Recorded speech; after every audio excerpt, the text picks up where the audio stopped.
ನಾರಾಯಣಾಯ ಪರಿಪೂರ್ಣ ಗುಣಾರ್ಣವಾಯ ವಿಶ್ವೋದರ ಸ್ಥಿತಿಲಯೋನ್ನಿಯತಿ ಪ್ರದಾಯ ಜ್ಞಾನಪ್ರದಾಯ ವಿಬುಧಾಸುರ ಸೌಖ್ಯ ದುಃಖ ಸತ್ಕಾರಣಾಯ ವಿತತಾಯ ನಮೋ ನಮಸ್ತೆ.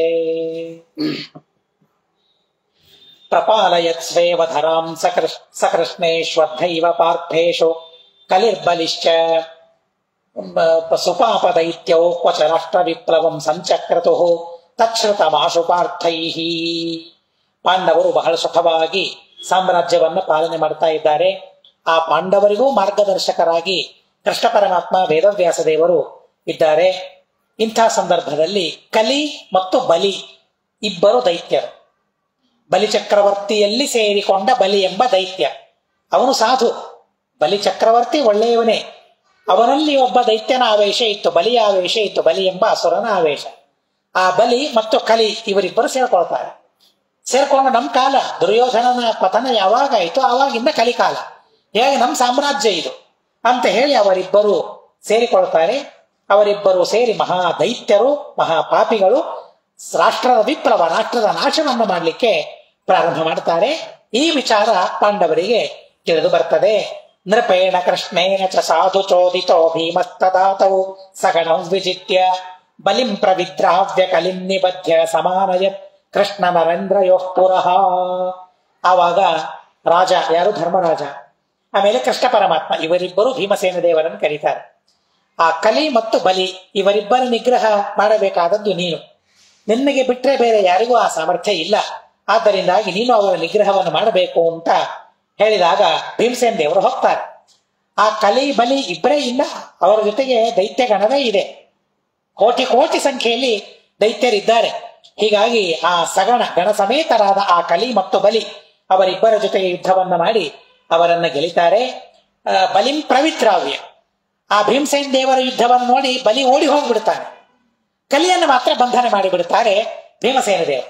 ಕಲಿಯನ್ನು ಬಂಧನ ಮಾಡಿಕೊಂಡು ಕೃಷ್ಣ ಮತ್ತು ಧರ್ಮರಾಜ ಅವರಿಬ್ಬರ ಮುಂದೆ ತಂದು ನಿಲ್ಲಿಸಿ ಬಿಡುತ್ತಾರೆ ಭೀಮಸೇನ ದೇವರು. ಕೃಷ್ಣ ನರೇಂದ್ರಯೋಃ ಪುರಃ ಪಪ್ರಚ್ಛತಂ ಕೃಷ್ಣ ಪುರೋ ಯುಧಿಷ್ಠಿರ ಉದಾರಧೀಹಿ ಕಲೆ ಕಿಮಿತಿ ಮೇ ರಾಷ್ಟ್ರಂ ವಿಪ್ಲಾವರಿಸಿ ದುರ್ಮತೆ.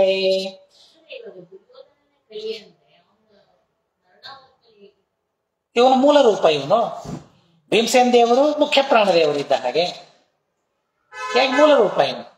ಹೀಗಾಗಿ ಆ ಕಲಿಯನ್ನ ಬಂಧನೆ ಮಾಡಿ ಕೃಷ್ಣನ ಮುಂದೆ ಮತ್ತು ಧರ್ಮರಾಜನ ಮುಂದೆ ತಂದಿಟ್ಟಾಗ ಉದಾರಧೀಹಿ, ಈ ಧರ್ಮರಾಜ ಯಾವ ಕಲಿ ಬಂದರೂ ಸಹ ಶ್ರೀಮದಾಚಾರ್ಯ ಸಂಬೋಧನೆ ಮಾಡ್ತಾರೆ. ಉದಾರಧೀಹಿ, ಉದಾರ ಬುದ್ಧಿಯಿಂದ ಪ್ರಶ್ನೆ ಮಾಡ್ತಾನೆ. ಕಲಿ, ಯಾಕಪ್ಪ ನನ್ನ ರಾಷ್ಟ್ರ ನಾಶ ಮಾಡ್ತಾ ಇದ್ದೀನಿ ನೀನು?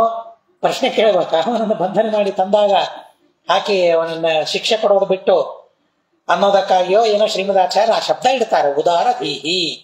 ಆದ್ರೆ ಇಲ್ಲಿ ಹೀಗಿದ್ದಾನೆ, ಯಮಲೋಕಕ್ಕೆ ಹೋದ್ರೆ ಮಾತ್ರ ಹಾಗೆ ಇರೋದಿಲ್ಲ.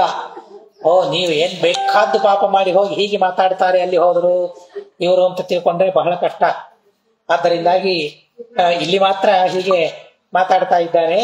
ಮತ್ತೇನಪ್ಪ, ಯಾಕೆ ನೀನ್ ನನ್ನ ರಾಜ್ಯವನ್ನು ನಾಶ ಮಾಡ್ತಾ ಇದ್ದಿ? ದುರ್ಮತೆ, ತಲೆ ಕೆಟ್ಟಿದೆ ನಿನಗೆ, ಬುದ್ಧಿ ಕೆಟ್ಟಿದೆ ನಿನಗೆ, ಹಾಗೆಲ್ಲ ಮಾಡಬೇಡ ಅಂತ ಎಚ್ಚರಿಕೆಯನ್ನು ಕೊಡ್ತಾರೆ.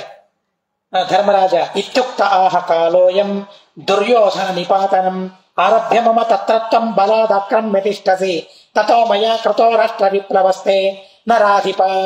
ಇವನಿಗೆ ಬಹಳ ಬಲ, ಇವನು ಬಲಿಷ್ಠ, ಯಾರು ಕಲಿ. ಹೀಗಾಗಿ ಧರ್ಮರಾಜನ ಭಯ ಇವನಿಗೆಲ್ಲಿದೆ? ಇವನಿಗೇನು ಭಯ ಇಲ್ಲೇ ಇಲ್ಲ. ಯಾಕೆ ರಾಜ್ಯ ನಾಶ ಮಾಡ್ಲಿಕ್ಕೆ? ನನ್ನ ಕಾಲ ಇದೆ ಅಂತ ಅಂತಾನೆ. ಕಾಲ ನನ್ನದು, ನೀನೇ ಕೇಳಲಿಕ್ಕೆ ಅಂತ ಅನ್ನೋ ಹಾಗೆ ಮಾತಾಡ್ತಾನೆ. ಆದ್ದರಿಂದಾಗಿ ಕಲೆ ನನ್ನ ಕಾಲ ಇದೆ. ದುರ್ಯೋಧನ ಯಾವಾಗ ಪತನವಾದ ಆವಾಗಿನಿಂದ ಪ್ರಾರಂಭ ಮಾಡಿ ನನ್ನ ಕಾಲ ಪ್ರಾರಂಭವಾಗಿದೆ. ನಾನೇ ಬಲಾತ್ಕಾರದಿಂದ ಆಕ್ರಮಣ ಮಾಡಿಕೊಂಡು ಎಲ್ಲ ಕಡೆಗೆ ಇದ್ದೇನೆ. ಮತ್ತೆ ನನ್ನ ರಾಜ್ಯದಲ್ಲಿ ನೀನಿದ್ದಿ, ನಿನ್ನ ರಾಜ್ಯಕ್ಕೆ ನಾನು ಬಂದಿಲ್ಲ. ನಾನಿರುವ ನನ್ನ ರಾಜ್ಯ ಇದು, ನನ್ನ ಕಾಲ ಇದು, ನನ್ನ ಕಾಲದಲ್ಲಿ ನೀ ಇದ್ದೀನಿ. ನೀ ಯಾಕೆ ಬಂದಿ ನಾನು ಕೇಳಬೇಕು? ನನಗೆ ಕೇಳಿಗತ್ತಿಯಲ್ಲ ನೀನು ಅನ್ನೋ ಹಾಗೆ ಮಾತಾಡ್ತಾನೆ. ತಥೋ ಮಯ ಕೃತೋ ರಾಷ್ಟ್ರ ವಿಪ್ಲವಸ್ತೆ, ನನ್ನ ರಾಜ್ಯ ಇದೆ, ನಾನೇನ್ ಬೇಕಾದ್ರೂ ಮಾಡ್ತೇನೆ ಅಂತ ಹೇಳಿ ಕಲಿ ಹೇಳ್ತಾನೆ. ಮತ್ತೆ ಧರ್ಮರಾಜ ಅಂತಾನೆ, ತಮಾಹ ರಾಜ ರಾಜ್ಞಂ ಹಿ ಬಲಾದ್ ರಾಜ್ಯಂ ಪ್ರವರ್ತತೆ ಅಪಿ ಕಾಲಭವಂ ರಾಷ್ಟ್ರಂ ತದೀಯಂ ಮಾದೃಶೇಂದ್ರಪೈ ಹ್ರಿಯತೆ ಬಲವದ್ಭಿರ್ಹಿ ರಾಜ್ಯಾಶಾತೆ ಕುತಸ್ತದಾ. ಉದಾರ ಬುದ್ಧಿ, ಮೃದು ಮಧುರ, ಸ್ವಲ್ಪ ಹೊತ್ತಿದ್ದ ಆಮೇಲೆ ಇದು ನನ್ನ ರಾಜ್ಯ ಅಂತ ಯಾವಾಗ ಅಂದ ಆವಾಗ ಧರ್ಮರಾಜ ಹೇಳ್ತಾನೆ, ನಾನು ರಾಜ, ನಾನು, ಹೀಗಾಗಿ ನೀನಲ್ಲ ರಾಜ ಈಗ, ಆದ್ದರಿಂದಾಗಿ ನೀನು ಈ ರೀತಿಯಾಗಿ ಪೀಡೆ ಕೊಡುವ ಕಾರಣ ಇಲ್ಲ, ಪೀಡೆ ಸರ್ವಥ ಕೊಡಬಾರದು ಅಂತ ಹೇಳ್ತಾನೆ. ರಾಜನ ಬಲದಿಂದಲೇನೆ ರಾಜ್ಯ ಪ್ರವೃತ್ತವಾಗ್ತದೆ, ಕಾಲದ ಬಲದಿಂದ ಅಲ್ಲ.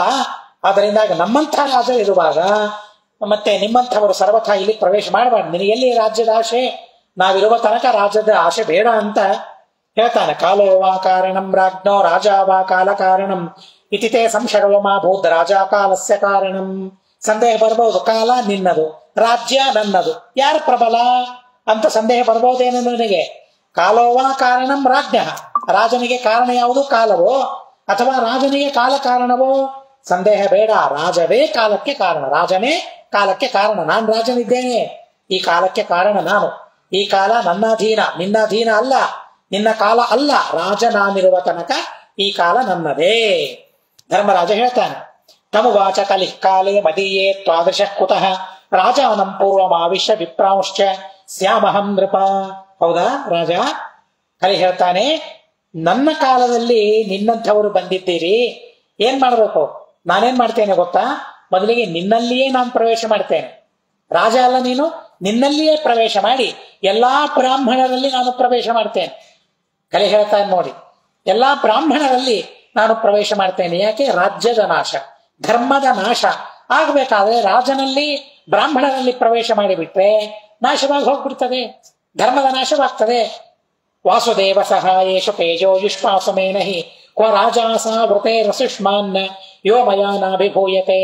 ನಿಮಗೆ ವಾಸುದೇವನ ಸಹಾಯ ಇದೆ, ಪರಮಾತ್ಮನ ಕೃಷ್ಣನ ಸಹಾಯ ಇದೆ ಅನ್ನೋದಕ್ಕಾಗಿ ನನಗೇನು ಮಾಡ್ಲಿಕ್ಕೆ ಆಗ್ತಾ ಇಲ್ಲ, ಇಲ್ಲದೆ ಹೋದ್ರೆ ಇಷ್ಟೊತ್ತಿಗೆ ನಿಮ್ಮನ್ನು ಮುಗಿಸಿ ಬಿಡ್ತಾ ಇದ್ದೆ ಅಂತ ಹೇಳ್ತಾನೆ ಅವರು. ಮದೀಯ ಕಾಲೇ ಭೋಪಾಲ ವಿಪ್ರಭೇದ ವಿರೋಧಿನಿ ಮದೃಷ್ಟಿಪಾತೆ ಕ್ವ ಗುಣಾಹ ಕ್ವ ವೇದಾಹ ಕ್ವ ಸುಯುಕ್ತಯ.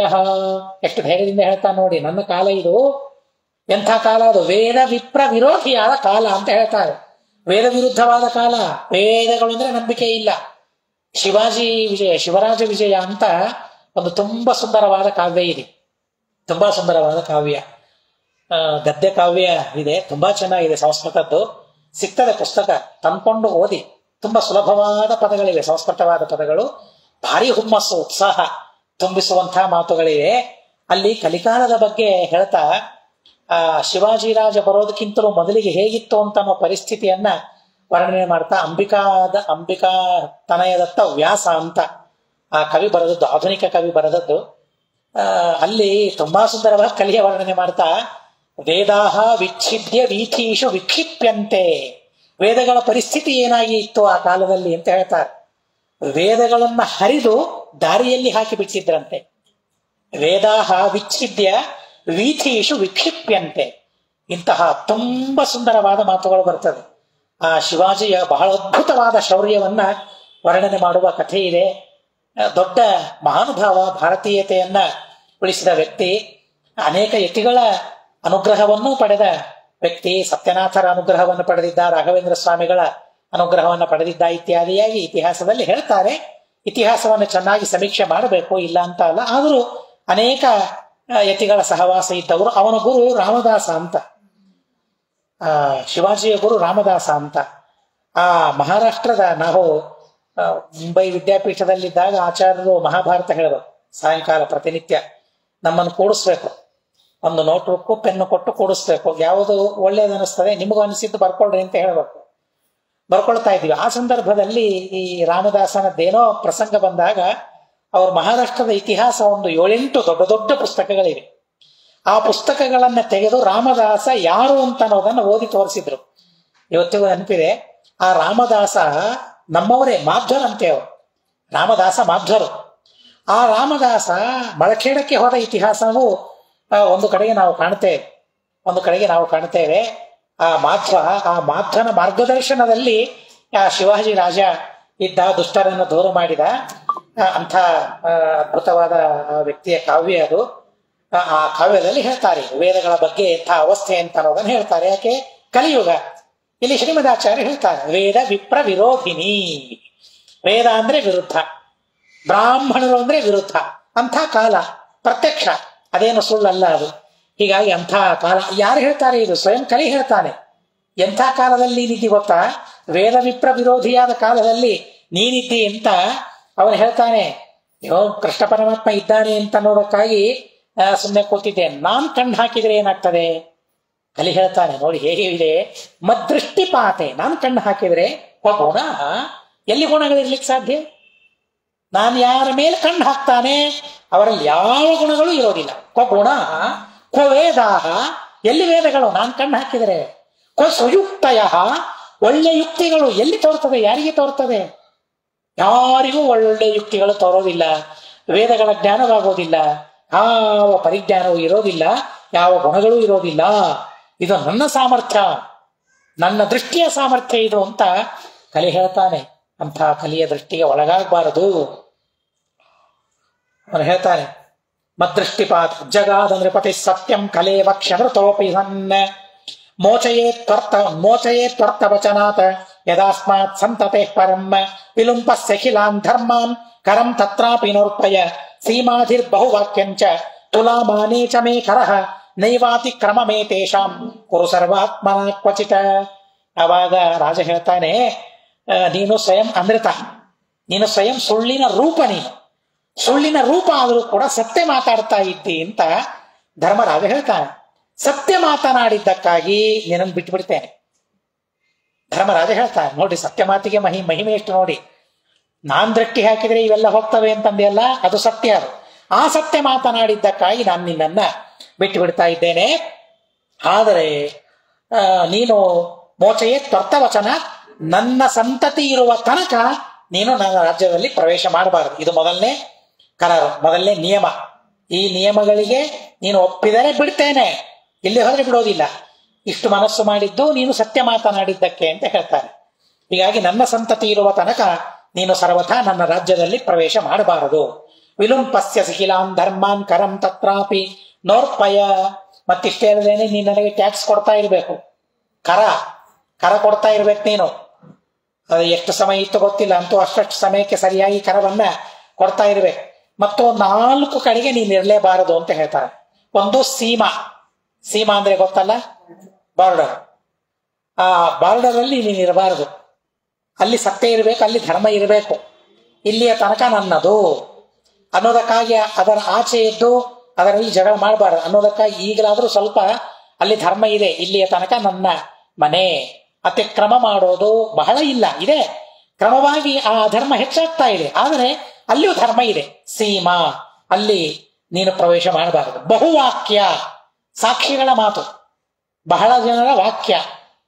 ಬಹಳ ಜನರ ವಾಕ್ಯ ಅಂದ್ರೆ ದುಷ್ಟರದ್ದೇ ಬಹಳ ಜನರ ವಾಕ್ಯ ಅಲ್ಲ, ಸತ್ಯವಂತರ ಬಹಳ ಜನರ ವಾಕ್ಯ, ಧಾರ್ಮಿಕರ ಬಹಳ ಜನರ ವಾಕ್ಯ.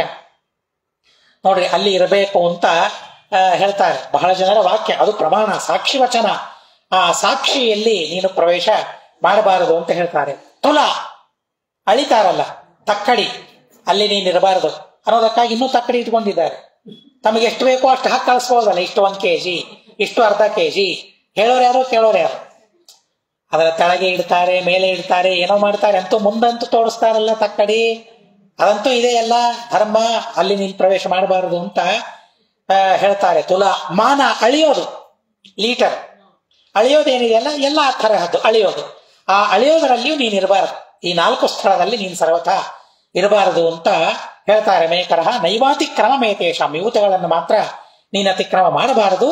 ಈ ಕೆಲಸವನ್ನು ನೀನು ಮಾಡ್ತಾ ಇರ್ತಿ ಅಂತ ಪ್ರತಿಜ್ಞೆ ಮಾಡಿದ್ರೆ ನಾನು ಬಿಡ್ತೇನೆ, ಎಲ್ಲೇ ಹೋದ್ರೆ ಹೀಗೆ ಬಂಧನೆ ಮಾಡ್ತೇನೆ ಅಂತ ಮತ್ತೆ ಧರ್ಮರಾಜ ಹೇಳ್ತಾ. ನೋಡಿ, ಕಲಿಯನ್ನೂ ಬಂಧನೆ ಮಾಡಿಬಿಟ್ಟು ಮಹಾನುಭಾವರು ಪಾಂಡವರು, ಕೃಷ್ಣ ಇದ್ದಾನೆ, ಭೀಮಸೇನ ದೇವರಿದ್ದಾರೆ, ಬಂಧನ ಮಾಡಿ ತಂದದ್ದೇ ಭೀಮ ಕಲಿಯನ್ನ ಬಂಧನೆ ಮಾಡಿದ್ದು.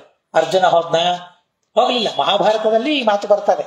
ಹೀಗಾಗಿ ಕಲಿಬದ್ಧಕ ಭೀಮಸೇನ ದೇವರು ಅಂತ ಅನ್ನೋದು ಪ್ರಸಿದ್ಧ. ಸರ್ವಾತ್ಮನ ಕ್ವಚಿತ ತಮಾಹ ಭಗವಾನ್ ಕೃಷ್ಣ ಯಾವತ್ ಪಾಂಡವ ಸಂತತಿ ತಾವನ್ನತೆ ಭವೇತ್ ಶಕ್ತಿ ಪ್ರವೃತ್ತಸ್ಯಾಪಿ ಭೂತಲೇ.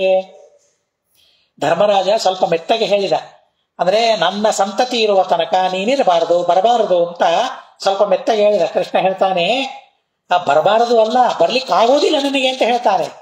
ಕೃಷ್ಣನ ಮಾತು ಮತ್ತು ಧರ್ಮರಾಜನ ಮಾತು ಹೇಗಿದೆ, ಮಾತಿನ ವ್ಯತ್ಯಾಸ ಹೇಗಿದೆ ನೋಡಿ. ತಮಾಹ ಭಗವಾನ್ ಕೃಷ್ಣ ಯಾವತ್ ಪಾಂಡವ ಸಂತತಿ ತಾವನ್ನತೆ ಭವೇತ್ ಶಕ್ತಿ. ಅಲ್ಲಿಯ ತನಕ ಈ ರಾಜ್ಯದಲ್ಲಿ ಬರುವ ಶಕ್ತಿಯೇ ನನಗೆ ಇಲ್ಲ. ಈಗ ಬಂದಿದ್ದೀನಲ್ಲ ಅಂತ ಕೇಳ್ಬೋದು. ಹೇಗ್ ಬಂದಿ ಈಗ? ಬದ್ಧನಾಗಿ ಬಂದಿದ್ದೆ, ಈಗ ಇದು ಬಂದದ್ದಲ್ಲ ಇದು ಅಂತ ಹೇಳ್ತಾರೆ. ಆದ್ದರಿಂದ ಇದು ನಿನಗೆ ಶಕ್ತಿ ಇರೋದಿಲ್ಲ. ಪ್ರವೃತ್ತಸ್ಯಾಪಿ ಭೂತಲೆ, ನೀನು ಈ ಭೂಮಿಯಲ್ಲಿ ನನಗೆ ಪ್ರವೃತ್ತಿ ಇದ್ರೂ ಕೂಡ ಈ ರಾಜ್ಯದಲ್ಲಿ ಮಾತ್ರ ಬರುವ ಶಕ್ತಿ ನನಗೆ ಸರ್ವಥಾ ಇಲ್ಲ. ಪಾಂಡವೇಭ್ಯ ಪರಂ ಯಾವತ ಕ್ಷೇಮಕ ಕ್ರಮವರ್ಧಿತ ಕ್ಷೇಮಕಾತ್ ಪರತ ಪೂರ್ತಿಂ ಶಕ್ತಿಸ್ಥೆ ಯಾಸ್ಯತಿ ಧ್ರುವಂ. ಪಾಂಡವರಾದ ನಂತರ ಕ್ಷೇಮಕ ಎಂಬ ರಾಜ ಬರುವ ತನಕ, ಪಾಂಡವರ ಸಂತತಿಯಲ್ಲಿ ಕ್ಷೇಮಕ ರಾಜ ಬರುವ ತನಕ ಕ್ರಮವಾಗಿ ನಿನ್ನ ಶಕ್ತಿ ಅಭಿವೃದ್ಧಿಯಾಗ್ತಾ ಹೋಗ್ತದೆ. ಆದ್ರೆ ಈ ರಾಜ್ಯಕ್ಕೆ ಮಾತ್ರ ನೀನು ಬರೋದಿಲ್ಲ. ಯಾವಾಗ ಕ್ಷೇಮಕನು ಹೊರಟೋಗ್ಬಿಡ್ತಾನೆ ಆವಾಗ ನೀನು ನಿನ್ನ ಸಮಗ್ರವಾದ ಶಕ್ತಿಯನ್ನ ಪಡೆದುಕೊಳ್ಳುತ್ತೀ. ನ ದ್ರಷ್ಟವ್ಯಂ ಭೂತಲಂತೆ ಕುತಯೇವ ಸ್ಪೃಶೇರ್ಭುವಂ ಯಾವತ್ ಪಾರ್ಥಾಹಂ ಚಾತ್ರ ತಥೋ ಭುವಿ ಪದಂ ಕುರು. ಕೃಷ್ಣ ಹೇಳ್ತಾನೆ, ನಾನಿರುವ ತನಕ, ಪಾಂಡವರಿರುವ ತನಕ ಭೂಮಿಯನ್ನ ಕಣ್ಣೆತ್ತಿ ನೋಡ್ಲಿಕ್ಕಿಲ್ಲ ಅಂತ ಹೇಳ್ತಾನೆ ಕೃಷ್ಣ. ಕಣ್ಣೆತ್ತಿ ನೋಡ್ಲಿಕ್ಕಿಲ್ಲ ನೀನು. ನ ದ್ರಷ್ಟವ್ಯಂ ಭೂತಲಂತೆ ಕುತಯೇವ ಸ್ಪರ್ಶೇರ್ಭುವಂ, ಭೂಮಿಯನ್ನು ಮುಟ್ಲಿಕ್ಕೆ ನಿನಗೇನಾಗ್ತದೆ? ನಿನ್ನಿಂದ ಆಗೋದಿಲ್ಲ. ಆದರೂ ಕೂಡ ಅಂತ ಹೇಳ್ತಾನೆ, ಯಾವತ್ ಪಾರ್ಥಾಹಂ ಚಾತ್ರ, ಪಾರ್ಥರಿರುವ ತನಕ, ನಾನಿರುವ ತನಕ ಸರ್ವಥಾ ಈ ರಾಜ್ಯದ ಆಸೆಯನ್ನು ನೀನು ಮಾಡಬೇಡ.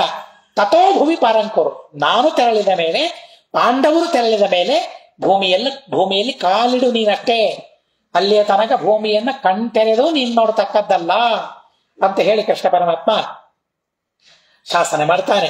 ಇತ್ಯುಕ್ತೋ ವಾಸುದೇವೇನ ಮೋಚಿತೋ ಧರ್ಮಜೇನ ಚ ತಾನ್ ಪ್ರಣಮ್ಯ ಜರೌ ಪಾರೇ ಸಮುದ್ರಸ್ಯಾಶ್ರಯಾತ್ ಗುಹಾಂ ಪಾರ್ಥಶ್ಚ ಕೃಷ್ಣ ಸಹಿತ ರಕ್ಷಂತಹ ಕ್ಷಮಾಂಬುದಂ ಯಯುಃ.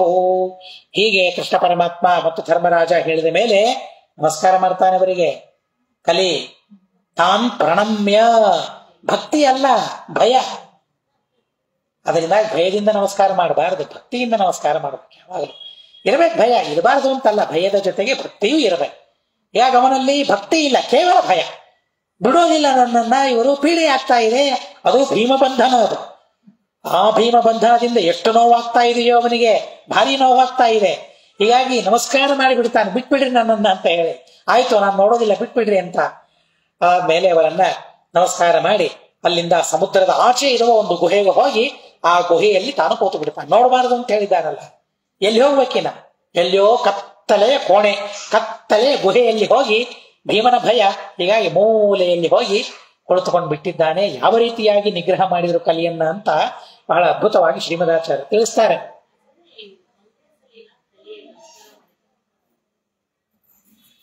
ಈ ತರಹದ ಪ್ರಸಂಗ ಬಂದಾಗ ಬೇಕಾದಷ್ಟು ಸಲ ಮಾಡ್ತಾರೆ ಅಷ್ಟೇ.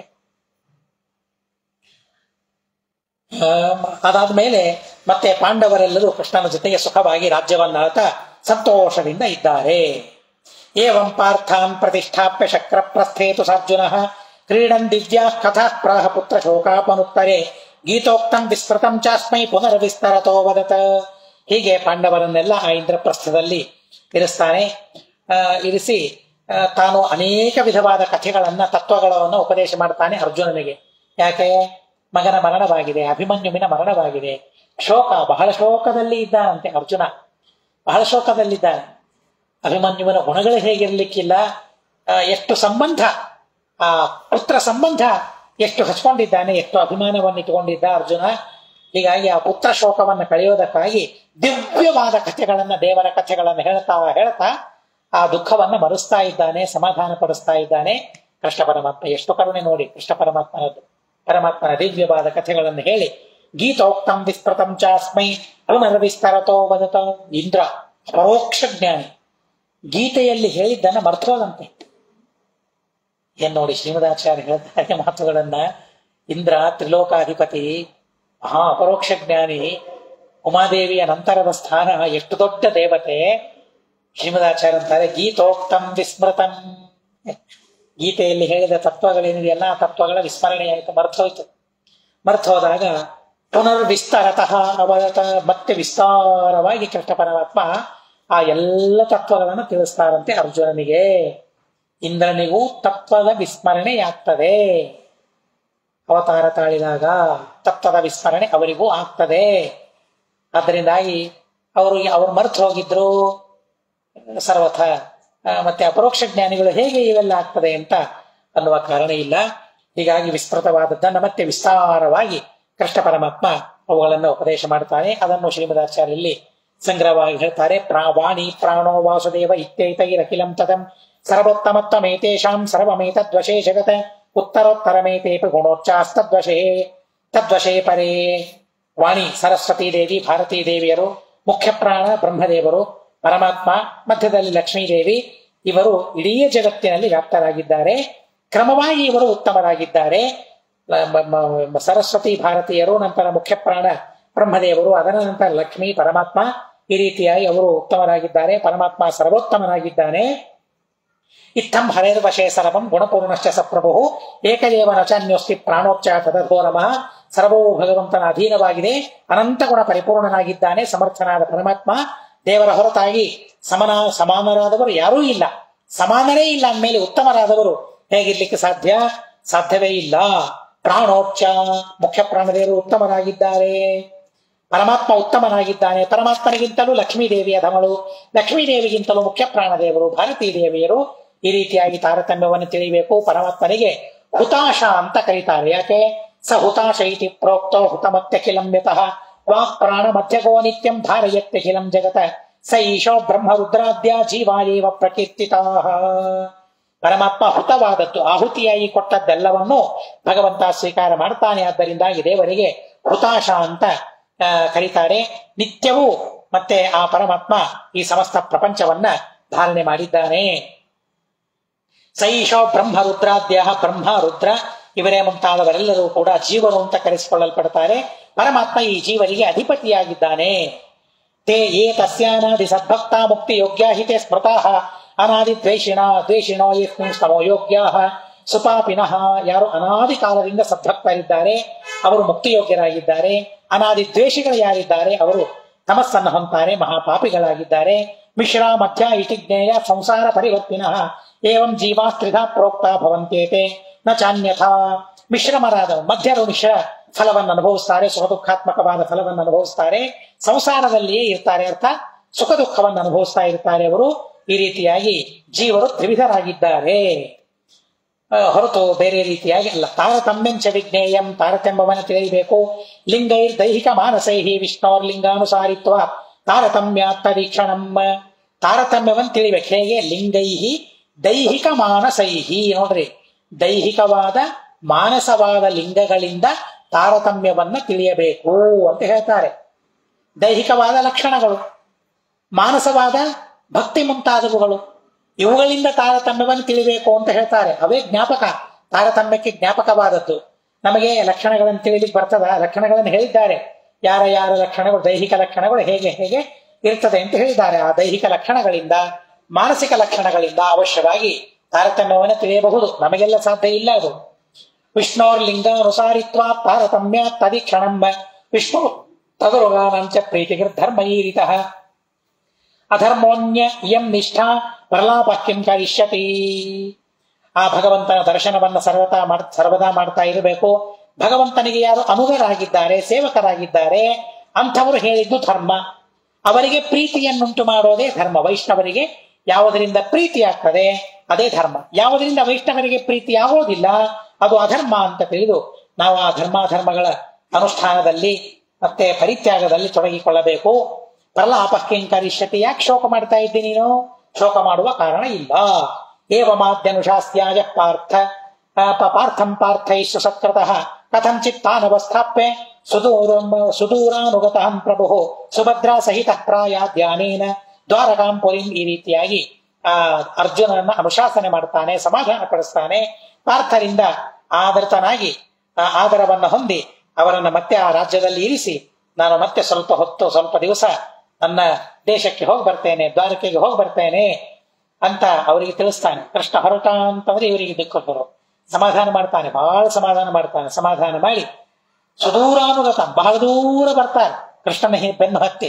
ನೀನು ಹೋದ್ರೆ ನಾವು ಹೇಗಿರೋದು, ನೀನೇ ನಮ್ಮ ಪ್ರಾಣ ಆಗೋದಿಲ್ಲ ಅಂತ ಅಂದಾಗ ಮತ್ತೆ ಏನೇನೋ ತತ್ವೋಪದೇಶವನ್ನು ಮಾಡಿ ರಾಜ್ಯವನ್ನು ಆಳಬೇಕು ಅಂತ ಹೇಳಿ ಅಲ್ಲೇ ಪಾಂಡವರನ್ನು ನಿಲ್ಲಿಸ್ತಾನೆ. ಆ ಪಾಂಡವರನ್ನು ನಿಲ್ಲಿಸಿ ಸುಭದ್ರೆಯ ಜೊತೆಗೆ ವಾಹನದ ಮೇಲೆ ರಥದಲ್ಲಿ ತಾನು ದ್ವಾರಕೆಗೆ ಪ್ರಯಾಣ ಮಾಡ್ತಾ ಇದ್ದಾನೆ. ಸಮಾಧಿಗಣತೋಂಕ ಪರಿಭ್ರಷ್ಟ ಸಪದಿ ಪ್ರಭು ಹತಂ ದುರ್ಯೋಧನಂ ಪ್ರಾಹ ಸಭ್ರಾತೃ ಸುತ ಸೈನಿಕಾನ್. ಮಧ್ಯದಲ್ಲಿ ಹೋಗಬೇಕಾದ್ರೆ ಉದಂಕ ಅಂತ ಋಷಿ, ಉತ್ತಂಕ ಅಂತ ಋಷಿ. ಮಹಾಭಾರತದಲ್ಲಿ ಮೊದಲಿಗೆ ಆ ಋಷಿಯ ಪರಿಚಯ ಬರ್ತದೆ, ಮಹಿಮೆ ಬರ್ತದೆ. ಆ ಉತ್ತಂಕ ಅಂತ ಋಷಿ ಸಮಾಧಿಯಿಂದ ಎದ್ದು ಬಿಡ್ತಾನೆ. ಸಮಾಧಿಸ್ಥನಾಗಿದ್ದ, ಸಮಾಧಿಯಿಂದ ವಿರತನಾಗ್ತಾನೆ. ಕೃಷ್ಣ ಬಂದದ್ದನ್ನು ನೋಡ್ತಾನೆ. ನೋಡಿದಾಗ ಕೃಷ್ಣ ಪರಮಾತ್ಮ ದುರ್ಯೋಧನ ಸಂಹಾರ ಆದದ್ದನ್ನ ಆ ಉತ್ತಂಕನಿಗೆ ಹೇಳ್ತಾನೆ. ಉದ್ದೇಶಪೂರ್ವಕ ಅವನು ಪ್ರಾರಬ್ಧ ಇದೆ ಅವನದ್ದು. ಉತ್ತಂಕ ಯಾರು ಅಂತ ಅಂದ್ರೆ ಈ ದುರ್ಯೋಧನನ ಗುರು ಉತ್ತಂಕ. ಗುರು ಮಾತ್ರಕ್ಕೆ ಅವರೇನು ತಾಮಸ ಅಂತ ಅನ್ಕೊಳ್ಳೋ ಕಾರಣ ಇಲ್ಲ. ಯೋಗ್ಯರೇ, ಮುಕ್ತಿ ಯೋಗ್ಯರೇ. ದುರ್ವಾಸರು ಮಂತ್ರೋಪದೇಶ ಮಾಡಿದ್ದಾರೆ, ಗುರುಗಳಾಗ್ತಾರೆ ದುರ್ಯೋಧನನಿಗೆ. ಆ ಬಲರಾಮನು ಗುರುಗಳೇ ದುರ್ಯೋಧನನಿಗೆ. ಹಾಗೆ ಯಾವುದೋ ವಿಷಯಗಳನ್ನು ಹೇಳಿರ್ತಾರೆ. ಹೀಗ ಗುರುಗಳು ದುರ್ಯೋಧನನಿಗೆ ಗುರುಗಳು. ತಮ್ಮ ಶಿಷ್ಯವಧ ಕೋಪೇನ, ಆ ಶಿಷ್ಯನ ಸಂಹಾರ ಮಾಡಿದ ಅಂತ ಹೇಳಿ ಸಿಟ್ಟು ಬರ್ತದೆ. ಶಪ್ತಮಾತ್ಮಾನ ಮುದ್ಯತಂ ಕೇಶವೋಷಮಯದ್ವಾಕ್ಯೈರ್ ವಿಶ್ವರೂಪಂ ಪ್ರದರ್ಶಚ. ಸಿಟ್ಟು ಬಂದು ನನ್ನ ಶಿಷ್ಯನನ್ನು ಸಂಹಾರ ಮಾಡಿಸಿದ್ಯಾ ಅಂತ ಹೇಳಿ ಶಾಪ ಕೊಡ್ಲಿಕ್ಕೆ ಹೋಗ್ತಾನೆ ದೇವರಿಗೆ. ಶಾಪ ಕೊಡ್ಲಿಕ್ಕೆ ಹೋದಾಗ ಭಗವಂತ ತನ್ನ ವಿಶ್ವರೂಪವನ್ನು ತೋರಿಸ್ತಾನೆ. ವಿಶ್ವರೂಪವನ್ನು ತೋರಿಸಿ ಆ ಯೋಗ್ಯತೆ ಇದೆ ಅವನಿಗೆ, ಉತ್ತಂಕನಿಗೆ. ವಿಶ್ವರೂಪವನ್ನು ತೋರಿಸಿ ಶಾಂತ ಮಾಡ್ತಾನೆ. ಯಾರನ್ನು ತಿಳ್ಕೊಂಡಿದ್ದೀನಿ ನಾನು, ಯಾರಿಗೆ ಶಾಪ ಕೊಡ್ತಾ ಇದ್ದೀನಿ ನೀನು ಅಂತ ಹೇಳಿ ಅವನನ್ನು ಸಮಾಧಾನ ಮಾಡ್ತಾನೆ. ಯಾಕೆ ಅಂದ್ರೆ ಮದ್ಭಕ್ತೋ ನಿತರಾಮೇಶ ಮದ ಆರಾಧನ ತತ್ಪರಃ ಮಾಮವಜ್ಞಾನ ನಿರಯಂ ಮಾನುತ್ಥಾನಂ ವ್ರಜೇರಿತಿ. ನನ್ನನ್ನ ಅವಮಾನ ಮಾಡಿದರೆ, ನನ್ನ ಅವಜ್ಞೆ ಮಾಡಿದರೆ ಅವನಿಗೆ ತಮಸ್ಸಾಗ್ತದೆ. ತಮಸ್ಸಾಗೋದು ಬೇಡ. ನನ್ನ ಭಕ್ತ, ನಿತರಾಂ ಭಕ್ತ ಇವನು. ಮದಾರಾಧನ ತತ್ಪರ, ನನ್ನ ಆರಾಧನೆಯನ್ನೇ ಮಾಡ್ತಾ ಇದ್ದಾನೆ. ನಾನು ಯಾರು ಅಂತ ಈ ಕ್ಷಣದಲ್ಲಿ ಮಾಯೆಯಾಗಿದೆ ಅನ್ನೋದಕ್ಕಾಗಿ ತನ್ನ ರೂಪವನ್ನು ತೋರಿಸಿ ಅನುಗ್ರಹ ಮಾಡಿ ಕರುಣೆ ತೋರಿ ಅವನಿಗೆ ತಮಸ್ಸಾಗದೇ ಇದ್ದಂತೆ ಕೃಷ್ಣ ಪರಮಾತ್ಮ ಮಾಡ್ತಾನೆ. ತಸ್ಮೈ ದೇವೋ ಭಯಂ ದತ್ತ ಪ್ರೇಷಯಿಷ್ಯೇ ಮೃತಂ ತವ ಕೃಪಯ ವಾಸುದೇವೇನ ಬೋಧಿತ ಶಾಂತ ಮಾನಸಃ ಪಶ್ಚಾತ್ತಾಪಾಭಿತತ್ತಾತ್ಮ ತಮೇವ ಶರಣಂ ಯದು. ಪರಮಾತ್ಮನ ಕರುಣೆಯಿಂದ ಅವನಿಗೆ ಎಚ್ಚರಿಕೆ ಆಗ್ತದೆ, ಮನಸ್ಸು ಪ್ರಶಾಂತ ಮಾಡಿಕೊಳ್ತಾನೆ, ಪಶ್ಚಾತ್ತಾಪ ಆಗ್ತದೆ, ಕೃಷ್ಣನಿಗೆ ಶರಣ ಹೋಗ್ತಾನೆ. ತಸ್ಮೈ ದೇವೋಥ ದತ್ತ ಪ್ರೇಷಯಿಷ್ಯೇ ಮೃತಂ ತವ ತಾತುಂ ಶಕ್ರಮಿತಿ ಪ್ರೋಕ್ತ ಯದು ದ್ವಾರವತೀಂ ಪ್ರಭು. ಕೃಷ್ಣ ಪರಮಾತ್ಮ ಅವನಿಗೆ ಅಭಯವನ್ನು ಕೊಡ್ತಾನೆ. ಇಂದ್ರನ ಕಡೆಯಿಂದ ನಿನಗೆ ಅಮೃತವನ್ನು ಕಳಿಸ್ತೇನೆ ಅಂತ ಕೃಷ್ಣ ಪರಮಾತ್ಮ ಹೇಳ್ತಾನೆ. ಹೇಳಿ ಅಲ್ಲಿಂದ ದ್ವಾರಕೆಗೆ ಹೋಗ್ತಾನೆ. ಅಥಾದಿದೇಶ ದೇವೇಶಂ ವಾಸುದೇವೋಮೃತಂ ಮುನೇಃ ದೇಹೀತಿ ವಂಚರಿಷ್ಯಾಮೀತ್ಯಾಹ ಸೋಪಿ ಕ್ಷಮಾಪನಂ. ಇಂದ್ರ ಕರೀತಾನೆ. ಪ್ರತ್ಯಕ್ಷ ಆದ ಇಂದ್ರನಿಗೆ ಆದೇಶ ಮಾಡ್ತಾನೆ, ಉತ್ತಂಕನಿಗೆ ಮಾತು ಕೊಟ್ಟಿದ್ದೇನೆ, ಅಮೃತ ಕಳಿಸುವವನಿಗೆ ಅಂತ ಹೇಳ್ತಾನೆ. ಹೇಳಿದಾಗ ದೇಹೀತಿ ವಂಚಯಿಷ್ಯಾಮಿ ಇತ್ಯಾಹ ಕ್ಷಮಾಪಯನ್, ಕ್ಷಮೆ ಮಾಡಿ ಅಂತ ಪರಮಾತ್ಮನಿಗೆ ಕ್ಷಮಾಯಾಚನೆ ಮಾಡ್ತಾನೆ. ಅಮೃತ ಇದು ದೇವತೆಗಳ ಆಹಾರ. ಅವನು ಋಷಿಗಳಿಗೆ ಅದು ಹೇಗೆ ಒದಗಿಸಿಕೊಡೋದು? ಆದ್ರಿಂದಾಗಿ ನಿನ್ ಮಾತು ನಾನು ಕೇಳ್ತೇನೆ, ಆದ್ರೆ ವಂಚನೆ ಮಾಡ್ತೇನೆ. ಅವನು ಉತ್ತಂಕನನ್ನು ವಂಚನೆ ಮಾಡ್ತೇನೆ ನಿನ್ನ ಒಪ್ಪಿಗೆ ಇದ್ರೆ ಅಂತ ಪ್ರಾರ್ಥನೆ ಮಾಡ್ತಾನೆ. ಓಂ ಇತ್ಯುಕ್ತೋ ಭಗವತ ತತ್ಸ್ನೇಹಾತ್ ಸ ಶಚೀಪತಿ ಸುಜುಗುಪ್ಸಿತ ಮಾತಂಗ ವೇಷೋ ಭೂತ್ವಾ ಮುನಿಂ ಯರೋ ಮೂತ್ರ ಸ್ರೋತಸಿ ಸೌಧಂಚ ನಿಧಾರ ಕಲಶಂ ವಚಿ ಮೂತ್ರಯನ್ನಿವತಂ ಪ್ರಾಹ ವಾಸುದೇವ ಸುಧಾಮಿಮಾಂ ಮಹರ್ಷೇ ಪ್ರೇಷಯಾಮಾಸ ತಮಾರ್ತದ ತವಾರ್ತೆ ತಾಂ ಪಿಬೇತಿ ಚ ಸಮುತ್ರಮಿತಿ ಮತ್ವಾ ತಂ ಯಾಹೀತ್ಯೇವಾಹ ಭರ್ತ್ಸರಿಂ ವಂಚಯಿತ್ಯೇವ ತಂ ಶಕ್ರೋರೆರೌ ಪ್ರೀತ ಸ್ವಮಾಲಯಂ. ಕೃಷ್ಣ ಪರಮಾತ್ಮ ಆಯ್ತು ಹಾಗೆ ಆಗಲಿ ಅಂತ ಅಂತಾನೆ. ಹೌದು, ದೇವತೆಗಳನ್ನ ಮುನಿಗೆ ಯಾಕೆ ಬೇಕು? ಅಷ್ಟೇ ಆ ಮಾತಿನಿಂದ ಸಂತೋಷ ಪಡುವ ಪ್ರಾರಬ್ಧವನದ್ದು. ನಿನಗೆ ಇಂದ್ರನಿಂದ ಅಮೃತ ಕಳಿಸ್ತೇನೆ. ಆ ಮಾತಿನಿಂದ ಆನಂದ ಅಲ್ಲ, ಅಷ್ಟೇ ಆನಂದ ಪಡುವ ಪ್ರಾರಬ್ಧವನದ್ದು. ಅಮೃತ ಕುಡಿಯೋ ಪ್ರಾರಬ್ಧವನದ್ದಿಲ್ಲ. ಹೀಗಾಗಿ ಆ ಮಾತಾಡಿದ. ಕೃಷ್ಣ ಅಷ್ಟಾದ್ರೂ ಯಾಕೆ ಹೇಳಿದ ಅಂತ ನೀವು ಅನ್ಬಹುದು. ಆ ಮಾತಾಡಿದಾಗ ಸಂತೋಷ ಆಗ್ತದಲ್ಲ, ಅಷ್ಟೇ ಸಂತೋಷ ಅವನಿಗೆ ಆಗ್ಬೇಕು. ಅಷ್ಟೇ ಪ್ರಾರಬ್ಧ ಅವನಿಗೆ. ಮಾತಿನಿಂದ ಅನುಭವಿಸುವ ಆನಂದ ಕೇವಲ, ಅದನ್ನು ಅನುಭವಿಸಿ ಆನಂದ ಅಲ್ಲ. ಮತ್ತೆ ಇಂದ್ರ ಹೇಳಿದಾಗ ತತ್ಸ್ನೇಹ, ಇಂದ್ರನ ಮೇಲಿನ ವಾತ್ಸಲ್ಯದಿಂದ ಆಯ್ತಪ್ಪ ಹಾಗೆ ಆಗಲಿ ಅಂತ ಅಂತಾನೆ. ಅತ್ಯಂತ ಜುಗುಪ್ಸಿತವಾದ ಮಾತಂಗ ವೇಷ ಅದನ್ನು ಧಾರಣೆ ಮಾಡ್ತಾನೆ. ಕರೀ ರೂಪ, ಎಲ್ಲ ಹೊಲಸು ದೇಹ, ಹೊಲಸು ವಸ್ತ್ರ, ಇಂಥ ಚಂಡಾಲ ವೇಷವನ್ನ, ಮಾತಂಗ ವೇಷವನ್ನ ಧಾರಣೆ ಮಾಡ್ತಾನೆ. ಬರೀ ಆ ಮಾತಂಗ ವೇಷವನ್ನು ಧಾರಣೆ ಮಾಡೋದಿಷ್ಟೇ ಅಲ್ಲ, ಆ ಅಮೃತದ ಕಲಶವನ್ನ ಸ್ವಲ್ಪ ದೂರದಲ್ಲಿಟ್ಟು ಮೂತ್ರ ಮಾಡುವಂತೆ ನಟನೆ ಮಾಡ್ತಾನೆ ಅದರ ಹತ್ತಿರ. ಅದನ್ನು ರಾಜನ ಎದುರಿಗೆ ಇವೆಲ್ಲ ಮಾಡ್ತಾ ಇದ್ದಾನೆ. ರಾಜ ನೋಡುವಾಗಲೇನೆ ಮಾಡ್ತಾ ಇದ್ದಾನೆ. ಉತ್ತಂಕ ಅವನು ನೋಡುವಾಗಲೇನೆ ಇದನ್ನೆಲ್ಲ ಮಾಡ್ತಾ ಇದ್ದಾನೆ. ಆಮೇಲೆ ತಾನು ಆ ಅಮೃತ ಕಲಶವನ್ನು ಹಾಗೆ ತೆಗೆದುಕೊಂಡು ಹೋಗ್ತಾನೆ. ನಟನೆ ಮಾಡಿದ್ದಷ್ಟೇ ಅದು. ಅಮೃತ ಕಲಶವನ್ನು ತೆಗೆದುಕೊಳ್ತಾನೆ, ಹೋಗ್ತಾನೆ. ಇದು ಕೃಷ್ಣ ನಿನಗೆ ಕೊಡ್ಲಿಕ್ಕೆ ಕಳಿಸಿದ್ದಾನೆ ಅಂತ ಹೇಳ್ತಾನೆ. ಕೃಷ್ಣ ಹೇಳಿದ್ದ ಕಳಿಸ್ತೀನಿ ಅಂತ. ಕೃಷ್ಣ ಕಳಿಸ್ತೀನಿ ಅಂತ ಹೇಳಿದಾಗ ಇವನು ಅದೇ ಮಾತು ಹೇಳಿದ, ಕೃಷ್ಣ ಅಮೃತವನ್ನು ನಿನಗೆ ಕಳಿಸಿದ್ದಾನೆ ಅಂತ. ಮಾತಿನ ಮೇಲೆ ವಿಶ್ವಾಸ ಬರಬೇಕಾಗಿದೆ, ಟ್ಯಾಲಿ ಆಗ್ಬೇಕಲ್ಲ. ಆಯ್ತಲ್ಲ, ಕೃಷ್ಣನೂ ಹೇಳಿದ, ಇಲ್ಲಿ ಇವನು ಹೇಳಿದ. ಅದನ್ನು ಒಪ್ಪಿ ವಿಶ್ವಾಸ ಇಟ್ಟು ಅದನ್ನು ಸ್ವೀಕಾರ ಮಾಡಬೇಕಾಗಿತ್ತು. ಆದ್ರೆ ಈ ವೇಷವನ್ನು ನೋಡಿ, ಆ ಅವಸ್ಥೆಯನ್ನು ನೋಡಿ ಸರ್ವಥಾ ಅದು ಅಮೃತ ಅಲ್ಲ, ಮೂತ್ರ ಅಂತ ಅವನು ತಿಳ್ಕೊಳ್ತಾನೆ. ಅಡಿಲಿಂದ ದೂರ ಅಂತ ಬೈದು ಬಿಡ್ತಾನೆ. ಅಷ್ಟೇ ಬೇಕಾಗಿತ್ತು ಇಂದ್ರನಿಗೆ. ಮಾಡಿದ್ದು ನಟನೆ, ಅವನು ಬೇಡ ಅಂತ ಅನ್ಬೇಕು ಅನ್ನೋದಕ್ಕಾಗಿ ಮಾಡಿದ ನಟನೆ ಅದು. ಹೀಗಾಗಿ ಬೇಡ ಅಂತ ಹೇಳ್ತಾನೆ. ಸಂತೋಷನಾಗ್ತಾನೆ ಇಂದ್ರ. ಪ್ರೀತಃ ಸಮಾಲಯಂ, ತನ್ನ ಮನೆಗೆ ಅವನು ಹೋಗ್ಬಿಡ್ತಾನೆ. ಅಸಾಧಾರಣ ಮನ್ನಂಹಿ ದೇವಾನಾಂ ಅಮೃತಂ ಸದಾ ಅನ್ಯಪೀತಸ್ತತಸ್ತ್ವಸ್ಯ ದೇವಾನಾಂ ಪರಮ ಪ್ರಿಯ. ಯಾಕೆ ಕೊಡ್ಲಿಲ್ಲ ಅವನಿಗೆ ಅಂದ್ರೆ ದೇವತೆಗಳ ಅಸಾಧಾರಣ ಅನ್ನ ಅದು ಅಮೃತ ಅಂತ ಅಂದ್ರೆ. ಅಸಾಧಾರಣ ಮನ್ನಂಹಿ ದೇವಾನಾಂ ಅಮೃತಂ, ದೇವತೆಗಳಿಗೆ ಆ ಅನ್ನ ಅಮೃತ, ಅಮೃತವೇ ಅನ್ನ ಅವರಿಗೆ. ಅದು ಯಾರ್ಯಾರಿಗೋ ಕೊಟ್ರೆ ಹೇಗೆ ಸಾಧ್ಯ ಆಗ್ತದೆ? ಸಾಧ್ಯವಾಗುವುದಿಲ್ಲ. ಕೆಲವರಿಗೆ ಕಪಿಲ ಗೋವಿನ ಹಾಲನ್ನ ಕುಡಿಯುವ ಅಧಿಕಾರ ಇಲ್ಲ. ಕಾಪಿಲಂ ಯಃ ಪಯಃ ಪಿಬೇತ್ ಅಂತ ಹೇಳ್ತಾರೆ. ಕೆಲವರು ಕುಡಿಬಾರದು ಅದನ್ನ, ಅದಕ್ಕೆ ಅನಧಿಕಾರಿಗಳಿದ್ದಾರೆ. ಕೆಲವು ವಸ್ತುಗಳಿವೆ, ಕೆಲವರು ತಿನ್ನೋ ಹಾಗಿಲ್ಲ ಅವರು. ಹಾಗೆ ಅಮೃತವನ್ನ ದೇವತೆಗಳ ಅನ್ನ ಅದು, ಅವರ ಅನ್ನವನ್ನು ಇವರು ಯಾಕೆ ತಿನ್ನಬೇಕು, ಇವರಿಗೆ ಕೊಡಬೇಕು ಅನ್ನೋದಕ್ಕಾಗಿ ಅವರಿಗೆ ಕೊಡದೇ ಇದ್ದ ಹಾಗೆ ವ್ಯವಸ್ಥೆಯನ್ನು ಮಾಡಿದ್ದಾರೆ. ಪರಮಾತ್ಮನಿಗೆ ಪ್ರಿಯವಾದದ್ದೇ ಇದು. ಆತ್ಮದತ್ತ ಪ್ರಸಾದಾಚ ಸ್ವಾಪರಾಧಾತ್ ಪ್ರಚಾಲಿತೆ ಉದಂಕೆ ವಾಸುದೇವಸ್ತುಯುಕ್ತಮಿತ್ತೇವ ಮನ್ಯತೆ. ಇಲ್ಲಿ ಇನ್ನೊಂದು ತಪ್ಪು ಮಾಡಿದ. ಆ ಮಾತಂಗ ಹೋಗಿ ಇದು ಕೃಷ್ಣನಿಗೆ ಕಳಿಸಿದ್ದಾನೆ ಅಂತಂದ್ಮೇಲೆ, ಕೃಷ್ಣ ಕಳಿಸಿದ್ದಾನೆ ಅಂದ್ರೆ ಯಾವುದಾದ್ರೂ ಕಣ್ಣಿಗೊತ್ತು ಸ್ವೀಕಾರ ಮಾಡ್ಕೋಬೇಕಲ್ಲ. ಆದ್ರೆ ಅದೊಂದು ಅಪರಾಧ. ಕೃಷ್ಣ ಕಳಿಸಿದ್ದನ್ನ ಬೇಡ ಅಂತ ಅನ್ನಲ್ಲ, ಶಂಕೆ ಮಾಡಿಕೊಂಡಲ್ಲ, ಸಂದೇಹ ಪಟ್ಟನಲ್ಲ. ಇದು ಅಮೃತ ಅಲ್ಲ, ಇದು ಮೂತ್ರ ಅಂತ ಅನ್ಕೊಂಡಲ್ಲ. ಎಂಥ ದೊಡ್ಡ ಅಪರಾಧ ಅದು. ಸ್ವಾಪರಾಧ, ತಾನೇ ಮಾಡಿಕೊಂಡ ಅಪರಾಧದಿಂದ ತನಗೆ ಅಮೃತ ಸಿಗಲಿಲ್ಲ ಅಷ್ಟೇ. ದೇವರು ವ್ಯವಸ್ಥೆ ಮಾಡಿದ, ಇಂದ್ರ ಕೊಡ್ಲಿಕ್ಕೆ ಹೋದ. ಆದರೆ ದೇವರ ಮಾತಿನ ಮೇಲೆ ವಿಶ್ವಾಸ ಇಲ್ಲದೆ ಅಪರಾಧವನ್ನು ಮಾಡಿ ತಾನು ಅಮೃತವನ್ನ ಪಡೆಯಲಿಲ್ಲ. ಉದಂಕೆ ವಾಸುದೇವಸ್ತು ಯುಕ್ತಮಿತ್ತೇವ ಮನ್ಯತೆ ಸ್ವಪುರೀಂ ಪ್ರಾಪ್ಯೇದು ವಿಪೂಜಿತ ಶೂರಸೇನ ದೇವರ್ತಾಂತಂ ಕಥಯಾಮಾಸ ಕೇಶವೋ ಯದು ಸನ್ನಿಧೆ ಯದು ಸಂಸದಿ ವಧಮಂತರಿತಂ ಸೋನೋಸ್ತತ್ವದೇಶೇನ ಸತ್ವತಿ ಪ್ರಣಮ್ಯ ಕಥರೇತ್ಯೂಚೇ ತಥಾ ಆಹ ಜನಾರ್ದನಃ ತತಸ್ಸು ದುಃಖಿತಾಶ್ರಂ ಶೂರಪುತ್ರಾದ್ಯ ಅಭಿಮನ್ಯವೇ ಶ್ರಾದ್ದದಾನಾನಿ ಬಹುಶಶ್ಚಕ್ರುಹು ಕೇಶವ ಸಂಯುತಾಃ. ತನ್ನ ನಗರಕ್ಕೆ ಹೋಗ್ತಾನೆ, ಯದುಗಳು ಪೂಜೆ ಮಾಡ್ತಾರೆ. ಆ ಸಭೆಯಲ್ಲಿ ಎಲ್ಲ ವೃತ್ತಾಂತವನ್ನ ಕೃಷ್ಣ ಪರಮಾತ್ಮ ಹೇಳ್ತಾ ಇದ್ದಾನೆ. ಆದ್ರೆ ಆ ಸುಭದ್ರೆಯ ಮಗ ಅಭಿಮನ್ಯು, ಆ ಅಭಿಮನ್ಯುವಿನ ಸಂಹಾರದ ವಾರ್ತೆಯನ್ನ ಮಾತ್ರ ಕೃಷ್ಣ ಪರಮಾತ್ಮ ಹೇಳಿಲ್ಲ. ಏನ್ ಚಾಣಾಕ್ಷತನ ಅದನ್ನು ಮತ್ತೆ ಹೇಳಿದರೆ ಎಲ್ಲಿ ಮತ್ತೆ ಅವಳಿಗೆ ದುಃಖವಾಗ್ತದೆ, ಸುಭದ್ರೆಗೆ ದುಃಖವಾಗ್ತದೆ. ಬೇಡ, ಆ ವಾರ್ತೆ ಅಂತಾರೋದು ಬೇಡ ಇಲ್ಲಿ ಅಂತ ಅಂತರಿತಂ ಕೃತ್ವ ಅಭಿಮನ್ಯುವಿನ ಸಂಹಾರವನ್ನ ಹೇಳದೆ ಉಳಿದ ಎಲ್ಲ ಕಥೆಗಳನ್ನ ಹೇಳಿದಾಗ ಸುಭದ್ರೆ ಹೇಳ್ತಾಳೆ, ಅಣ್ಣ ಅದನ್ನು ಹೇಳಿಬಿಡು, ಹೇಗೆ ಏನ್ ಆ ಪರಾಕ್ರಮ ಏನಿದೆ ಎಲ್ಲ ಹೇಳಿಬಿಡು ಅಂತ ಅವಳು ಹೇಳ್ತಾಳೆ. ನಮಸ್ಕಾರ ಮಾಡಿ ಕಥೆಯತ್ಯೂಚೆ. ಆಮೇಲೆ ಕೃಷ್ಣ ಪರಮಾತ್ಮ ಹೇಳ್ತಾನೆ, ಎಲ್ಲರಿಗೆ ದುಃಖವಾಗ್ತದೆ. ಅಭಿಮನ್ಯುವಿನ ಉದ್ದೇಶದಿಂದ ಶ್ರಾದ್ದದಾನಾದಿಗಳನ್ನ ಅಲ್ಲಿ ಮಾಡ್ತಾರೆ. ಎಷ್ಟು ಕಡೆಗೆ ಬರ್ತದೆ ನೋಡಿ. ಶ್ರೀಮದಾಚಾರ್ಯ ಹೇಳ್ತಾರೆ, ಶ್ರಾದ್ದದ ಮಹಿಮೆಯನ್ನು ಎಷ್ಟು ಪ್ರಚಾರ ಮಾಡ್ತಾರೆ, ವಿಶೇಷವಾಗಿ ಹೇಳಿದ್ದಾರೆ, ಮಾಡ್ತಾರೆ. ಯಾರು? ಕೃಷ್ಣ ಪರಮಾತ್ಮ ಸಾಕ್ಷಾತ್ ಅಲ್ಲಿ ಇದ್ದಾನೆ. ಸಾಕ್ಷಾತ್ ಕೃಷ್ಣನ ಸನ್ನಿಧಾನದಲ್ಲಿ ಅಭಿಮನ್ಯುವಿನ ಶ್ರಾದ್ದವಾಗಿದೆ. ಕೃಷ್ಣ ಪರಮಾತ್ಮ ನಿವಸತ್ಯತ್ಯ ದೇವೇಶೇ ಧರ್ಮಪುತ್ರ ಕರದುತ್ತಮಂ ಅಶ್ವಮೇಧಮನುಷ್ಠಾತು ನಾವಿಂದ ದ್ವಿತ್ತಮಂಜಸ ಹತಶೇಷಾತ್ ಕ್ಷತ್ರ ಸಂಘಾತ್ ಕಥಂ ಆ ಕರಂ ನೈಚ್ಛದ್ದಜಾಪರಃ ನಚ ಮಧ್ಯಮ ಕಲ್ಪೇನ ಯಕ್ಷಂ ತಸ್ಯ ಮನೋಗತಂ. ಕೃಷ್ಣ ಪರಮಾತ್ಮ ಹೀಗೆ ದ್ವಾರಕದಲ್ಲಿದ್ದಾಗ ಧರ್ಮರಾಜ ಅಶ್ವಮೇಧ ಯಾಗವನ್ನು ಮಾಡಲಿಕ್ಕೆ ಬಯಸ್ತಾನೆ. ಯಾಕೆ? ವೇದವ್ಯಾಸ ದೇವರು ಹೇಳಿದ್ದಾರಲ್ಲ, ಪಾಪ ಮಾಡಿದ್ದಿ, ಪಾಪ ಶಂಕ, ಆ ಪಾಪವನ್ನ ಪಾಪ ಅಂತ ಶಂಕಿಸಿದ್ದಿ, ಅಶ್ವಮೇಧ ಯಾಗ ಮಾಡು ಅಂತ ಹೇಳಿದ್ದ. ಹೀಗಾಗಿ ಅಶ್ವಮೇಧ ಯಾಗ ಮಾಡಬೇಕು ಅಂತ ಸಂಕಲ್ಪ ಮಾಡಿಕೊಳ್ತಾನೆ. ಆದ್ರೆ ಅಶ್ವಮೇಧಕ್ಕೆ ಬೇಕಾದಷ್ಟು ಹಣ ಅವನ ಹತ್ರ ಇಲ್ಲ. ಎಷ್ಟು ಬೇಕು ನೋಡಿ, ಧರ್ಮರಾಜನಿಗೆ ಇಲ್ಲ ಅಂತಂದ್ರೆ ಅಶ್ವಮೇಧ ಮಾಡ್ಲಿಕ್ಕೆ ಎಷ್ಟು ಹಣ ಬೇಕು ಅಂತ ಅನ್ನೋದನ್ನು ಕಲ್ಪನೆ ಮಾಡಿಕೊಳ್ಳಿ. ಅಷ್ಟು ಹಣ ತನ್ನ ಹತ್ರ ಇಲ್ಲ. ಇನ್ನ ರಾಜರ ಹತ್ರ ಹೋಗಿ ತೆಗೆದುಕೊಂಡು ಬರಬಹುದು, ಆದ್ರೆ ಈಗಲೇ ಯುದ್ಧವಾಗಿದೆ, ಯಾರ ಹತ್ರ ಹಣ ಇಲ್ಲ ಅಷ್ಟು ಹಣ. ಏನೋ ಅಷ್ಟಕ್ಕೆ ಅಷ್ಟು ನಡೆಸಿಕೊಳ್ತಾ ಇದ್ದಾರೆ. ಹೀಗಾಗಿ ರಾಜರನ್ನ ಪೀಡಿಸಿ ಹಣ ತರುವ ಇಚ್ಛೆಯೂ ಅವನಿಗೆ ಇಲ್ಲ. ನೋಡಿ ಅವನ ಕರುಣೆ ಎಷ್ಟು, ಯಾರಿಗೂ ತೊಂದರೆ ಕೊಡುವ ಅಪೇಕ್ಷೆ ಅವನಿಗೆ ಇಲ್ಲ. ಯಜ್ಞವನ್ನಾದರೂ ಮಾಡಬೇಕು, ಆಲೋಚನೆ, ಚಿಂತಾಮಗ್ನಾಗಿದ್ದಾನೆ.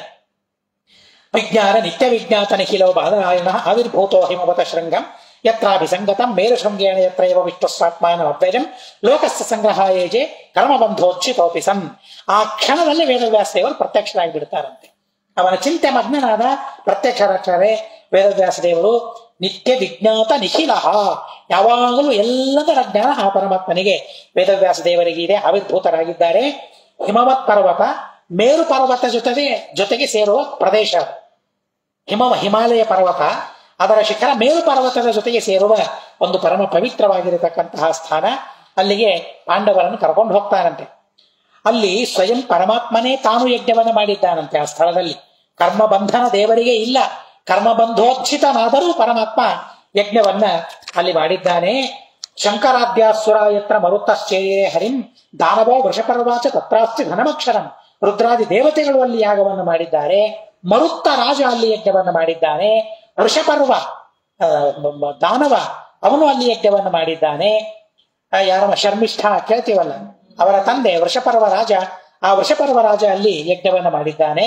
ಹೀಗಾಗಿ ಅಲ್ಲಿ ಬೇಕಾದಷ್ಟು ಅಕ್ಷರವಾದ ಹಣ ಇದೆ. ತಚ್ಛಂಕರ ಶರೀರಸ್ಥಂ ಜಾಮದಗ್ನಿಂ ಹರಿಂ ಪರಂ ಇಷ್ಟೈವಾನುಜ್ಞಾತಸ್ಯ ಸ್ವೀಕೃತ್ಯ ಯಜ ತೇನ ಚ ಇತ್ಯಾಹ ವ್ಯಾಸವಾಕ್ಯಾನು ಭೀಮೋಪ್ಯಾಹ ನೃಪೋತ್ತಮಂ. ಅಲ್ಲಿ ರುದ್ರದೇವರಿದ್ದಾರೆ. ಅಂತರ್ಯಾಮಿಯಾದ ಪರಶುರಾಮ ದೇವರನ್ನ ನೀನು ಪೂಜೆ ಮಾಡಿ ಆ ಪರಮಾತ್ಮನ ರುದ್ರದೇವರ ಅನುಮತಿಯಿಂದ ಧನವನ್ನು ಸ್ವೀಕಾರ ಮಾಡಿ ಯಜ್ಞವನ್ನು ಮಾಡು ಅಂತ ಹೇಳಿದಾಗ ಭೀಮಸೇನ ದೇವರು ರಾಜನಿಗೆ ಹೇಳ್ತಾರೆ, ಧನಸ್ಯ ದೇವತಾ ವಿಷ್ಣುರ್ ಜಾಮದಗ್ನೋಖಿಲೇಶ್ವರ ಸಶಂಕರ ಶರೀರಸ್ಥೋ ಯಜ್ಞೋಚ್ಚಿಷ್ಟ ಧನಾಧಿಪ ತೇನೈವ ವಿಷ್ಣುನಾ ದತ್ತಂ ಅರ್ಜುನಾರಸ್ನಮುತ್ತಮಂ ಕಾರ್ಯಾಣ್ಯನ್ಯಾನಿ ಚಾಸ್ಮಾಕಂ ಕೃತಾನ್ಯೇತೇನ ವಿಷ್ಣುನಾ. ಭೀಮಸೇನ ದೇವರು ಹೇಳ್ತಾರೆ, ಧನಕ್ಕೆ ದೇವತೆ ವಿಷ್ಣು, ಹಾಗೆ ಪರಶುರಾಮ ದೇವರು ಶಂಕರನ ದೇಹದಲ್ಲಿ ಆ ಪರಮಾತ್ಮ ಇದ್ದಾನೆ. ಯಜ್ಞದಲ್ಲಿ ಉಳಿದ ಧನಕ್ಕೆ ಅವನೇ ಅಧಿಪತಿ ರುದ್ರದೇವರು. ಹೀಗಾಗಿ ರುದ್ರದೇವರ ಪರಶುರಾಮ ದೇವರ ಅನುಮತಿಯನ್ನು ಪಡೆದು ನಾವು ಆ ಧನವನ್ನು ತರೋಣ. ಅರ್ಜುನನಿಗೆ ಅಸ್ತ್ರವನ್ನ ಕೊಟ್ಟದ್ದೂ ಆ ಪರಮಾತ್ಮನೇ. ಆ ಪರಮಾತ್ಮನ ಅನುಗ್ರಹದಿಂದ ನಾವೆಲ್ಲ ಕಾರ್ಯಗಳನ್ನ ಮಾಡೋಣ. ಸ ಬ್ರಹ್ಮ ರುದ್ರ ಶಕ್ರಾದಿ ಪದದಾತಾಖಿಲ ಪ್ರದ ಸ್ವತಂತ್ರ ಪರತಂತ್ರ ಅಂತಾನ್ ಅವರ್ತರತಿ ವೆಚ್ಚದ. ಪರಮಾತ್ಮ ಬ್ರಹ್ಮ ರುದ್ರ ಇಂದ್ರಾದಿ ದೇವತೆಗಳಿಗೆ ದೊಡ್ಡ ದೊಡ್ಡ ಪದವಿಗಳನ್ನ ಕೊಟ್ಟಿದ್ದಾನೆ, ಸ್ವತಂತ್ರನಾಗಿದ್ದಾನೆ. ಪರತಂತ್ರರಾದ ಜೀವರಾಶಿಗಳನ್ನ ಸಂಸಾರದಲ್ಲಿ ಬರುವಂತೆ ಮಾಡಿ ಅವರ ಸಾಧನೆ ಸಂಪನ್ನರಾದ ಮೇಲೆ ಮುಕ್ತಿಯನ್ನು ಕೊಡ್ತಾನೆ. ಪ್ರಿಯೋಸ್ಮಾಕಂ ಪ್ರಿಯಾಸ್ತಸ್ಯ ಸರ್ವದೈವ ವಯಂ ನೃಪ ಅತಸ್ತದ ಪದಭ್ಯನುಜ್ಞಾತ ಧನೇನೈವ ಯಜಾಮಹೇ. ಪ್ರಿಯ ಅಸ್ಮಾಕಂ, ಅವನು ನಮಗೆ ಪ್ರಿಯ, ನಾವು ಅವರಿಗೆ ಪ್ರಿಯರು, ಭೀಮಸೇನ ದೇವರು ಹೇಳ್ತಾರೆ. ಆದ್ದರಿಂದಾಗಿ ಆ ಪರಮಾತ್ಮ ಕೊಟ್ಟ ಹಣದಿಂದ ನಾವು ಯಜ್ಞವನ್ನ ಮಾಡೋಣ, ಪರಮಾತ್ಮನನ್ನ ಸಂತೋಷ ಪಡಿಸೋಣ.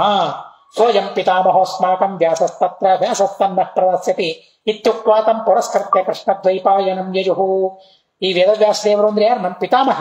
ಅಂತಹ ವೇದವ್ಯಾಸ ದೇವರೇ ಅಲ್ಲಿಗೆ ಬಂದು ನಮಗೆ ಹಣವನ್ನು ಕೊಡ್ತಾರೆ ಅಂತ ಹೇಳಿ ವೇದವ್ಯಾಸ ದೇವರ ಜೊತೆಗೆ ಅಲ್ಲಿಗೆ ಹೋಗ್ತಾರೆ. ಧನಂ ಕೃಷ್ಣ ಸಮಾಧಾರ ಸಮಂತಾಕ್ಷತ ಯೋಜನಂ ದದೌ ತೇಷಾಂ ತೇಪಿ ಚೋಹು ಹಸ್ತ್ಯುಷ್ಟ್ರಾಶ್ವ ನರಾದಿಭಿಃ ಇತ್ಯನಮೃತೆ ಸರ್ವೇ ಭೀಮಸೇನ ಪುರೋಷಮಾಹ ಯಜ್ಞಾರ್ಥ ಮೋಹಿರೇ ಭೂರಿ ಸ್ವರ್ಣ ಮುದ್ಯ ದ್ರವಿಪ್ರಭಂ ತದೈವ ವಾಸುದೇವೋಪಿ ಸಭಾರ್ಯ ಸಹ ಭದ್ರಯ ಆಗಚ್ಚನ್ ಹಸ್ತಿನಪುರಂ ಪತ್ಯುದಂಕೇನ ಪೂಜಿತಃ.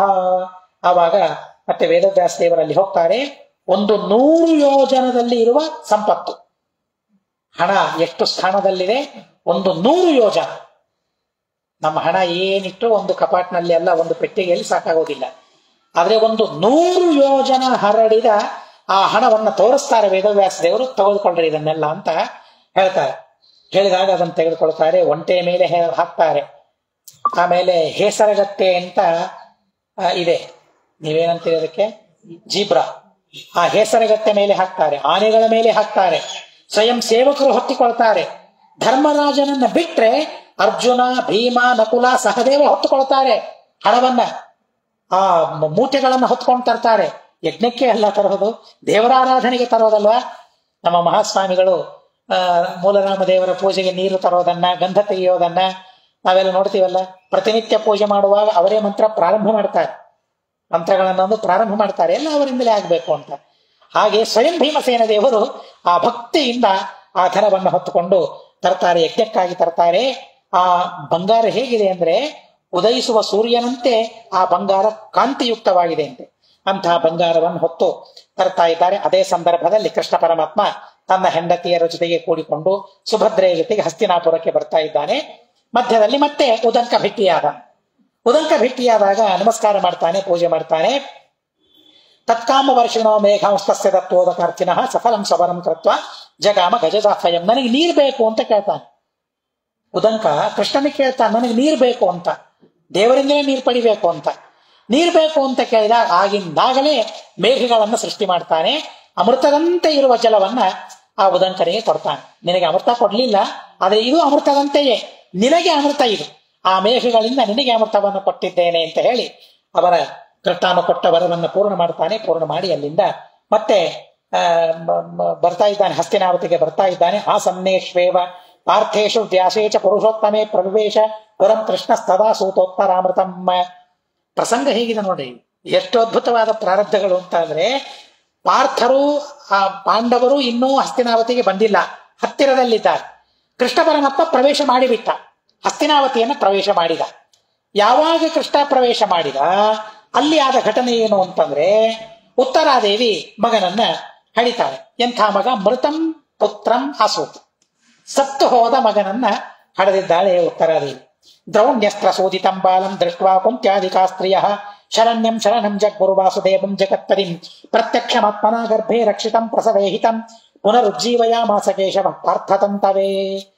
ಕುಂತಿ ಮುಂತಾದವರೆಲ್ಲ ಹೋಗಿ ಪರಮಾತ್ಮನಿಗೆ ಪ್ರಾರ್ಥನೆ ಮಾಡಿದಾಗ ಆ ಅಶ್ವತ್ಥಾಮಾಚಾರ್ಯರ ಹಸ್ತ್ರದಿಂದ ಹತವಾಗಿತ್ತು. ಗರ್ಭದಲ್ಲಿ ದೇವರ ಸಂರಕ್ಷಣೆ ಮಾಡಿದ್ದ. ಆದ್ರೆ ಈಗ ಹುಟ್ಟುವಾಗ ಮತ್ತೆ ಸತ್ತು ಹುಟ್ಟಿತ್ತು. ಇವರೆಲ್ಲ ಪ್ರಾರ್ಥನೆ ಮಾಡಿದಾಗ ಪರಮಾತ್ಮ ಬಂದು, ಜಗತ್ಪಾಲಕ ಪರಮಾತ್ಮ ಗರ್ಭದಲ್ಲಿ ತಾನು ಯಾರನ್ನು ರಕ್ಷಣೆ ಮಾಡಿದ್ದಾನೆ ಅಂತ ಆ ಪರೀಕ್ಷಿತನನ್ನು ತಾನು ಮತ್ತೆ ರಕ್ಷಣೆ ಮಾಡ್ತಾನೆ. ತದೈವ ವಿಶುಪಾರ್ಥ ಸಕೃಷ್ಣ ಸಧನೋಚ್ಚಯ ಸರ್ವೇ ಮುದಿರ ದೃಷ್ಟ ಪೌತ್ರಂ ಕೇಶವ ರಕ್ಷಿತಂ. ಪಾಂಡವರು ಯಜ್ಞಕ್ಕಾಗಿ ಹಣವನ್ನು ತೆಗೆದುಕೊಂಡು ಪ್ರವೇಶ ಮಾಡ್ತಾ ಇದ್ದಾರೆ.